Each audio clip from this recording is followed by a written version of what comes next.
Ukrayna Silahlı Qüvvələrinin Rusiyanın Kursk bölgəsinə hücumu davam edir. Rusiya tərəfi hücumda 300-ə qədər Ukrayna əskərinin, 11 tank, 20-dən çox zirehli texnikanın Rusiyaya daxil olduğunu, hücumun PUA və raketlərlə dəstəkləndiyini bildirib. Hücuma görə 76 mindən çox insan bölgədən təxliyə olunub. Volodimir Zelenski sözü gedən hücumla bağlı bildirib ki, Rusiya öz etdiklərinin cavabını alır. Rusiya lideri Vladimir Putin isə vəziyyəti hökumət nümayəndələri ilə müzakirə edib və hücumu böyük təxribat adlandırıb.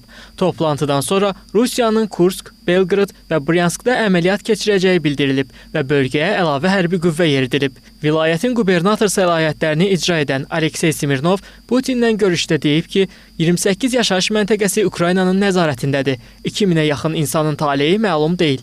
İddialara görə isə Rusiya 40-dan çox yaşayış məntəqəsini itirib. Kreml rəhbəri sərəncamla Rusiya Dövlət Şurasının katibi general-polkovnik Aleksey Dyumini Kursk istiqamətində Ukrayna qüvvələri ilə döyüşən Şimal qruplaşmasının koordinatoru təyin edib. Görəsən, Ukraynanın cənub-şərqini işğal edən Rusiyanın Kursk istiqamətində məğlubiyyətinin səbəbi nədir?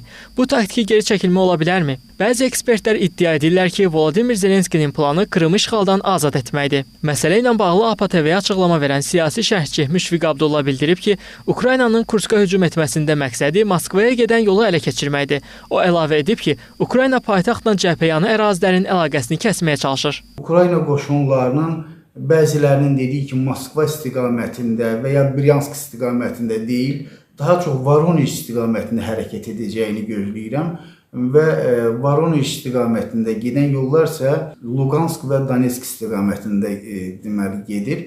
Ona görə də həmin yollara nəzarəti ələ keçirməklə Ukrayna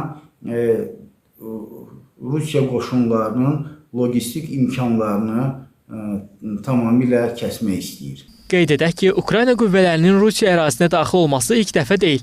Əvvəlki hücumlarda ciddi uğur əldə edilməmişdi. Bu baxımdan bu dəfəki hücum Rusiyanın hücumlarının davam etdiyi dövrdə ruh yüksəkliyi yaratmaq cəhdi kimi də qiymətləndirilir. Hərbi ekspert Ədalət Verdiyev isə bildirib ki, Ukrayna ordusunun sonraki hücumları daha çətin ola bilər. O vurğulayıb ki, əraziyə kifayət qədər qoşun cəlb edilib. Rusiya Ukrayna tərəfini geri çəkilməyə məcbur edə bilmir.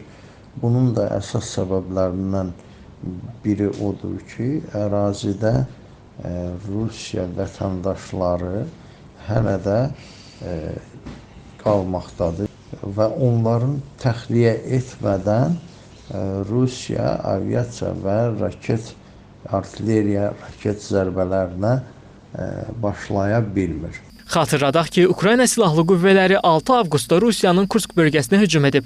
Hücum müxtəlif istiqamətlərdən təşkil olunub. Kursk vilayətinin 1000 kvadrat kilometr ərazisi ələ keçirilib. Yüzlərlə Rusiya hərbçisinin əsir düşməsi ilə bağlı Telegram kanalının Rusiya segmentində videolar paylaşılmaqdadır. Orxan Aslan, APA TV.